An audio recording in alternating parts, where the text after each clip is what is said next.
ওই যে মিজানুর রহমান আজারী বক্তব্য রাখে বিএনপির বিপক্ষে, এত সাহস সে কোথায় পায়? এই মিজানুর রহমান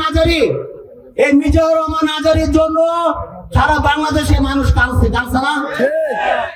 আপামর জনতা দল মত নির্বিশেষে ওনাকে যখন এই স্বৈরাচারী শেখ হাসিনা দেশান্তর করে মালয়েশিয়া, সবাই আমরা আফসোস করছি না?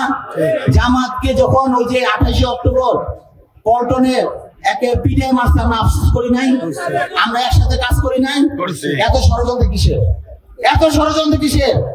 বিএনপির সকল উদ্ভট নেতাদের জন্য একটা গুরুত্বপূর্ণ মেসেজ আমি দিতে চাই। সেটা হচ্ছে, আজহারীকে নিয়ে যত নড়াবেন ততই আপনি ক্ষতির সম্মুখীন হবেন। আজহারীকে নিয়ে যত আপনি সমালোচনা করবেন আপনার ভোট ব্যাংক ততই নিচের দিকে আসবে। এজন্য আমি বিএনপির সকল নেতাকর্মীদেরকে সজাগ থাকতে বলতেছি। সজাগ এজন্যই থাকবেন, আগামী নির্বাচন ফ্রি অ্যান্ড ফেয়ার ইলেকশন হবে, এটা মাথায় রাখবেন।